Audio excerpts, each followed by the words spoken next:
시작. 네, 안녕하세요.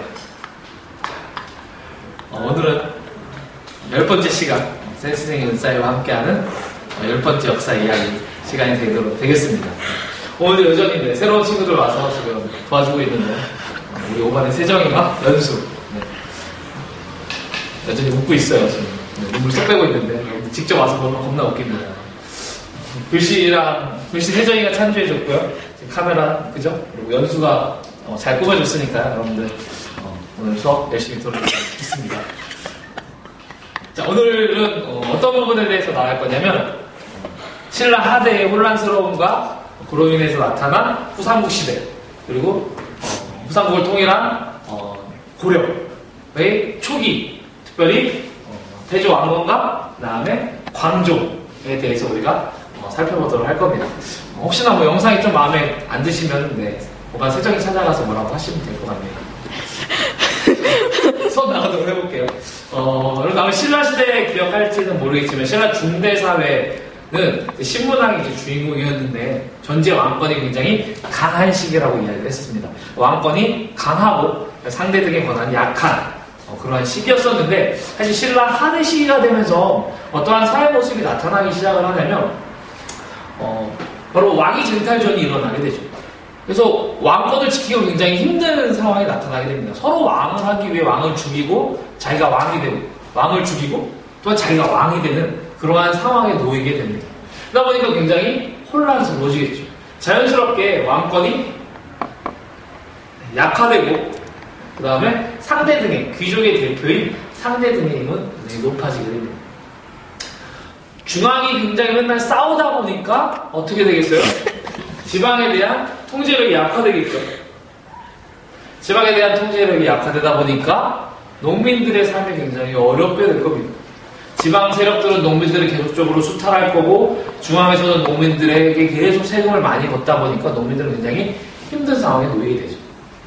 그래서 농민들은 항쟁을 일으키게 되고 이러한 농민들의 항쟁을 빌미로 해서 그것들을 그러한 상황에서 바로 지방의 유력한 세력인 호족이라고 하는 세력이 등장을 하게 됩니다.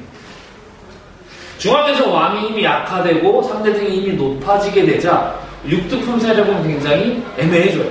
왜 왕의 힘을 빌려서 자기의 권력을 유지를 했었는데 이제 왕권이 약화되다 보니까 육두품도 굉장히 어려움에 빠지게 되죠. 특별히 육두품들은 골품제의 모순이라고 하는 것으로 인해서 더 높은 관직으로 올라갈 수가 없었죠. 진골은 올라갈 수 있었지만 바로 육두품들은 능력이 있음에도 불구하고 높은 관직에 올라갈 수가 없었습니다. 그래서 육두품들은 지방에 새롭게 성장한 바로 호족이라고 하는 세력과 손을 잡게 되죠.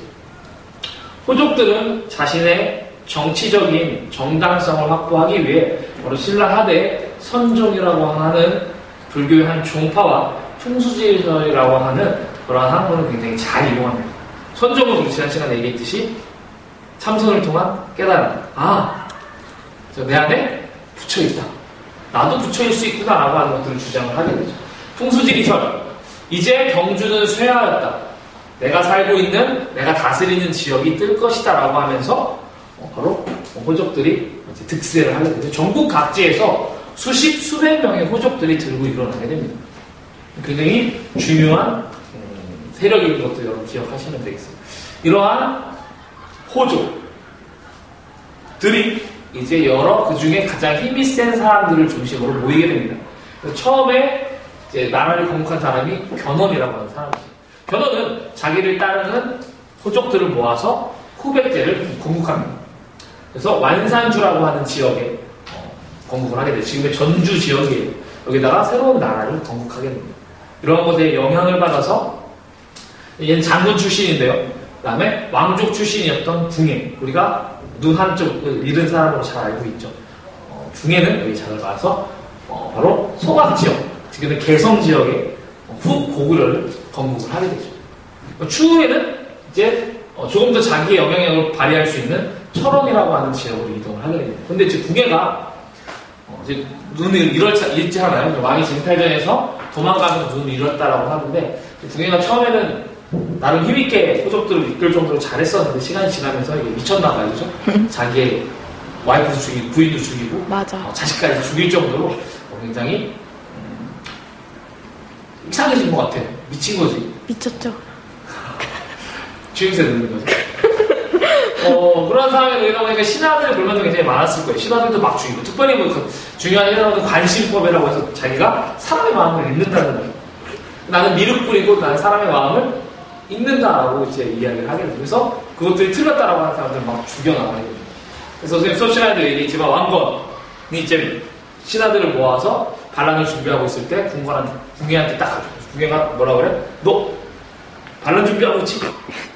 딱 이런 얘기가 궁예가 왕건이 깜짝 놀랐죠. 그래서 반란 준비한다라고 하면은 죽을 것 같고, 그죠? 그 다음에 반시법이라고 믿고 있는데, 그래서 자기가 반란 아니라고 얘기를 하면 자기를 또 관시법 안 믿는다고 죽을 것 같으니까 했다고 하죠. 자기가 궁예한테 싹싹 빌죠. 그래서 궁예를 미쳤으니까 왕건은 풀어주죠. 역시 자기의 관시법은 대단해 라고 하면서 왕건을 풀어주게 되고, 왕건은 추후에 자기를 따르는 세력들을 모아서 궁예를 쫓아내고 자신이 고려라고 하는 나라를 만들게 됩니다. 다시 자기의 근거지였던 송악지역으로 돌아와서 고려를 건국을 하게 되죠. 고려가 건국되자 그 위쪽에 이제 똑같이 고구려를 계승했다라고 하는 발해가 거란에게 멸망을 당합니다. 그래서 왕건은 거란의 유민들을 받아들이면서 조금 더 세력을 확대하게 되죠. 이런 상황에서 신라는 계속적인 하락세를 걷고 있었어요. 특별히 신라는 후백제에게 큰 괴롭힘을 당하고 있었는데, 그러다 보니까 신라가 이제는 더 이상 살 수가 없는 거예요. 결국에는 신라의 마지막 왕이었던 경순왕이 견훤에게 항복할까 왕건에게 항복할까를 고민하다가 훨씬 더 유하게 자기를 잘 대해준 왕건에게 항복을 하게 되면서 신라 역시 935년에 고려에 통합이 되게 됩니다. 이제 남은 거는 후백제가 남게 되죠. 사실은 후백제가 가장 먼저 건국되었기 때문에 초기에는 후백제가 힘이 가장 강력했어요. 강력했지만 그 안에서 이제 신검이라고 하는 견훤의 아들이 자기가 왕위를 차지하고 싶은 거예요. 그래서 자기 아버지 견훤은 금산사라고 하는 곳을 가두고 자신이 왕이 되죠. 여기에 완전히 개빡치 견훤이 어때요? 금산사에서 탈출을 해서 죽지 않아요. 네. 금산사에서 탈출해서 누구에게 가냐면 원래 자기의 적이었던 왕건에게 투항을 하게 되죠. 그래서 왕건은 궁예를 앞세워 바로 후백제를 공격을 하게 되는 겁니다. 그래서 후백제를 멸망시키고 드디어는 이제 신라, 후백제까지 자신이 차지해서 우리나라 이제 재통일을 하게 되는 것이죠. 936년에 재통일을 하게 되면서 왕건이 조금 더 우리나라 이제 고려라고 하는, 고려는 이제 미리 세워진 거죠. 여러분들 보시면 알겠지만 고려는 미리 세워지고 그 이후에 신라를 병합, 그다음에 백제까지 병합을 한 거예요. 그러니까 발해 유민까지 흡수를 했으니까 진짜 진정한 의미의 통일이라고 해도 우리가 무방할 것 같습니다. 여기까지가 후삼국 시대였어요. 오늘 좀 깔끔하죠? 네. 그럼 자켓 하나 걸쳤을 뿐인데 이제 앞으로 좀 깔끔한 모습으로 여러분들에게 다가가도록 하겠습니다. 아까 5반에 수업 들어갔더니 교사답다고 얘기하더라고요. 평소에는 뭐 아저씨 같았나? 아니요? 아니죠? 네. 이거 참고로 예린이가 선물해준 새 바구니입니다. 소개 한번 해줘야 되잖아요. 그래도 좀 약해 보여요, 그죠? 자, 다음으로 바로 넘어갈게요. 잠깐 여기 보면 되게 중요해요. 이 흐름이, 그 다음에 여기 중요하니까 잘 알아주세요. 네. 우리가 이제 왕건을 부를 때 이제 태조라고 부르죠. 태조. 대부분 나라를 개창한 사람들은 오늘 목소리가 많이 새네요. 물로 안 먹었어. 물로 안 먹었어. 물 드세요.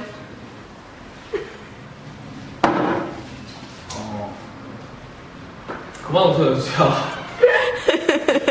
왕조를 우리가 개창한 사람은 이제 태조라고 부르는데, 태조? 왕건이, 태조죠. 왕건이 태조가 되는 게요.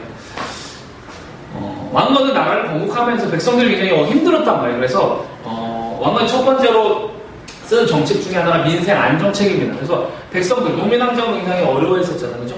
그래서 백성들의 마음을 이해하고 그들을 위한 정책을 취해갈 것이다 라고 하는 것들을 내세웁니다. 그래서 취민유도라고 하고요. 바로 첫 번째로 민생 안정 정책을 추구를 하죠. 근데 이거는 뭐 웬만한 나라를 개창한 왕들을 하는 건데, 사실 이 태조 왕건에서의 정책 중에 굉장히 특별한 정책 중에 하나가 뭐냐면 바로 이 호족과 관련된 정책입니다. 신라 하대 사회는 호족이 굉장히 많이 있었어. 그래서 사실 고려라고 하는 나라를 건국하기 위해서는 이 호족을 누가 더 자기 편으로 많이 끌어들이느냐가 굉장히 중요했었습니다.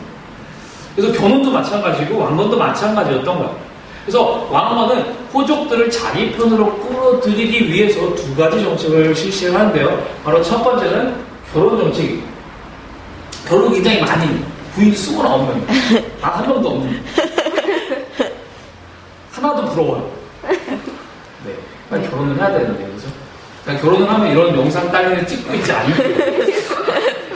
이미 집에 가 있을 거겠죠? 네. 저의 미래의 부인에게 네. 미래의 부인도 빨리 만났으면 좋겠네. 오래 만났으면 좋겠네요. 자, 그래서 결혼 정책을 통해서 이제 호족들과 가족 관계를 맺죠. 그러다 보니까 그 호족들과 굉장히 친밀해질 거예요. 그리고 두 번째로 사성 정책. 사성 정책은 뭐냐면 성씨를 부여하는 거예요. 예를 들면 세종의 성씨가 뭐죠? 김씨죠. 근데 원래 김세종이 왔는데 이제 왕건이 나라의 고려를 건국하다 보니까 이제 왕건의 왕씨가 굉장히 귀해진 거야. 그래서 왕세종. 이제 왕세종이라고 부르고 왕연수 이런 식으로 이름 붙여주는 거예요.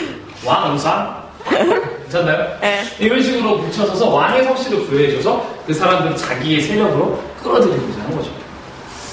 하지만 이렇게 자기 세력으로 끌어들이는 것과 동시에 그러한 호족들을 견제할 필요도 있었습니다. 얘네들이 언제 왕건에게 등을 돌릴지 모르고, 그 다음에 지금처럼 이렇게 이게 잘 돼 있는 게 아니에요. 교통이나 이러한 통신 등이. 그러다 보니까 지방을 통제하기가 쉽지만은 않았어요. 그래서 이 호족들을 견제하기 위한 정책도 사용을 하게 됩니다. 바로 사신관 제도라고 하는 것과 기인 제도인데요. 사신관 제도는 무슨 제도냐면 바로 지방에 원래 근거지를 두고 있었던 호족이 서울로 올라온 거야. 왕건에게 올라와서 중앙 관료가 된 겁니다. 중앙의 공무원이 된 거죠. 그 사람을 무엇으로 임명하냐면 사신관으로 임명을 해서 바로 지방에 다시 내려보내는 거야. 그래서 그쪽 지역을 통제하게 한 거죠. 그래서 그쪽 지역에 있는 호족들을 견제하고자 한 겁니다. 가장 첫 번째 사신관이라고 우리가 알 수 있는 사람이 바로 경순왕이라고 하는 사람이에요. 신라의 마지막 임금을 그쪽에 사신관으로 보냈다라고 하는 사료가 있거든요. 그것을 통해서 이제 그것을 시작으로 사신관 제도가 시행이 되고, 그 다음에 두 번째는 기인 제도죠. 기인 제도는 기인 제도, 그죠? 기인 제도. 기억하시라고. 기인 제도입니다. 오랫동안 지속이 돼요. 사실 조선시대까지 지속이 되는 제도인데요. 지방 세력을 견제하기 위해 그 지방에 있는 그 호족의 자제를 서울에 볼모로 잡고 있는 거죠. 그렇다 보니까 자기 아들이 서울에 있으니까 함부로 반란을 일으킨다거나 왕건의 말을 따르지 않을 수가 없는 것이죠. 물론 부정적인 측면만 있는 건 아닙니다. 호족 입장에서. 긍정적인 부분으로는 자기 아들이 왕 옆에 있다, 서울에 있다라고 하는 것도 굉장히 자신에게는 오히려 좋은 부분일 수도 있어요. 하지만 애초에 시작된 그 이유는 바로 호족을 견제하기 위한 것이죠. 그래서 가서 이제 안산에서 선생님 호족이면 선생님 아들이 만약에 박근혜 대통령에 가 있으면 거기에서 안산 지역에 대해 여러 가지 중요한 일들에 대한 그런 자문 역할들을 했었다라고 알 수 있습니다. 어쨌든 견제 기능으로는 사신관 제도와 기인 제도가 있고, 그 다음에 고려, 바로 고구려를 계승했다라고 알 수 있죠. 그래서 북진 정책을 추진을 합니다. 서경, 평양의 고구려의 마지막 수도였던 곳이 평양이에요. 이때 당시 서경이라고 해서 개경 위에 서경이라고 해서 굉장히 중시했고요. 고구려를 계승하는 입장, 그리고 고구려를 계승했다라고 하는 발해를 멸망시켰던 거란을 그래서 배척을 하죠. 이게 태조 왕건의 정책이었고, 이러한 태조 왕건이 자신이 세운 이 나라를 앞으로 어떻게 통치해 나가라라고 자기 후대 왕들에게 남긴 그러한 것이 바로 훈용 10조다라고 할 수 있어요. 10개의 항목을 남긴 거예요. 이게 바로 태조의 정책이었습니다. 굉장히 중요하겠죠. 왜? 고려라고 하는 나라를 세우고 나서 시행하는 것이니까. 북진 정책이요? 응? 북진 정책. 모두 다 마찬가지예요. 모두 다 이제 고려를 세우고 나서 왕건이 추진한 정책이죠. 목소리 출연하라고 질문한 거 아니죠? 다음으로 넘어갑니다. 카메라 이쪽으로 좀 돌려도 될 것 같은데, 그죠? 자, 태조 왕건이 이러한 정책들을 했는데 아직은 왕건이 되게 강하다고 볼 수 없어요. 왕건이 존재했기 때문에 고려가 잘 유지가 됐던 것이죠. 사실 결혼 정책이라고 하는 것들을 시행했을 때 장점은 그 사람들을 다 내 편으로 만들 수 있다라고 하는 장점이 있지만 너무 많이 결혼하다 보니까 왕건이 죽고 난 다음에 서로 자기 아들을 왕위에 앉히려고 하는 노력들이 일어납니다. 그러다 보니까 서로 싸우게 되겠죠. 그러다 보니까 왕위 계승 다툼이 나타나면서 특히 해종과 정종 때 왕위 계승 다툼이 일어나게 되면서 지역적인 싸움 등이 나타나게 되죠. 그래서 여러 호족들끼리 막 다툼이 일어납니다. 그러다 보니까 왕권이 강할까요? 악할까요? 그렇죠. 약할 수밖에 없겠죠.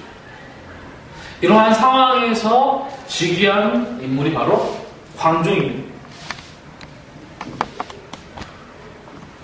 광종은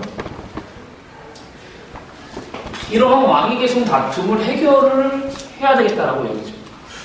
그래서 첫 번째로 우선은 호족, 즉 나라를 세우기 위해 노력했던 사람들이 공신이 되는데요. 그들의 힘을 약화시키기 위해 노력합니다. 바로 노비안건법이라고 하는 것을 시행을 하죠.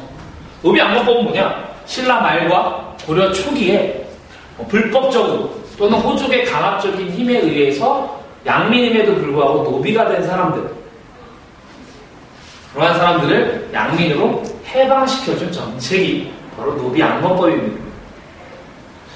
광종은 아마도 노비안건법을 시행을 하게 됨으로써 노비가 된 사람이 이제 양민이 된 거예요. 노비는 원래 세금을 내지 않았거든요. 그럼 양민은 세금을 낸단 말이에요. 그러다 보니까 자연스럽게 국가 재정을 확보하고 싶었을 거예요. 그래서 첫 번째 목적으로 국가 재정을 확보하고요. 두 번째로는 왕권을 강화하고 싶었을 겁니다. 왜? 바로 호족이 약화되기 때문이죠. 호족의 경제적 기반이고 군사적인 기반이었던 노비들을 해방시킴으로써 바로 왕권을 강화할 수 있는 그러한 목적을 가지고 노비안건법을 시행을 했습니다. 그래서 왕비가 여기에 대해서 반대할 정도로 굉장히 반대가 심했다라고 이야기를 하죠. 하지만 광종이 그래도 강력하게 밀어붙이죠. 이렇게 왕권을 강화하고 호족을 약화시킨 광종은 이제 자기를 따르는 그러한 세력들이 필요하다고 느끼게 되죠.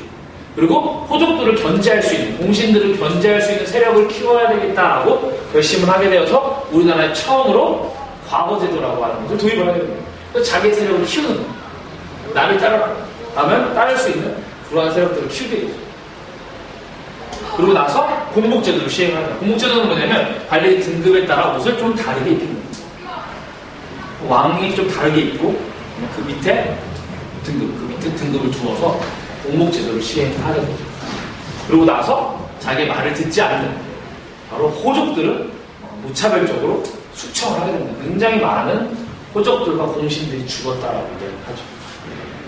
자, 이제 광종의 때에 들어서서 왕권이 굉장히 강력해집니다. 그러한 강력한 왕권을 기초로 바로 광종은 칭제권을 하게 됩니다. 좀 어려운 개념인데요. 칭제권은 뭐냐? 바로 우리 고려가 황제국이다. 원래 중국만을 황제국으로 여겼었거든요.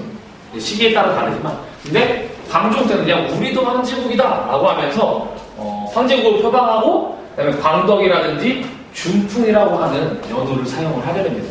여기서 말하는 이제 연호라고 하는 것은 일반적으로 이제 여러분 달력이 쓰는 거 우리가 지금 2015년 이렇게 부르잖아요. 근데 예전에는 연호를 중심으로 불렀어요. 광덕 1년, 광덕 2년. 예를 들면 선생님이 이제 왕이 아니죠. 날 중심으로 부르고 싶으면 오늘이 은산 1년, 1월 1일 이렇게 부르게 되는 것이죠. 이제 그런 식으로 해서 이제 나라의 이제 시스템의 중심을 바로 광종이라고 하는 임금을 중심으로 두겠다, 고려를 중심으로 두겠다라고 하는 그런 정책들을 사용을 하게 되죠. 물론 광종이 너무 강력하게 추진하다 보니까 추후에 여기에 대해서 비판하는 세력들도 있고요. 이제 호족들의 불만이 많아지기는 했지만 어쨌든 통일 이후에 불만이 많았던 그러한 정치네요.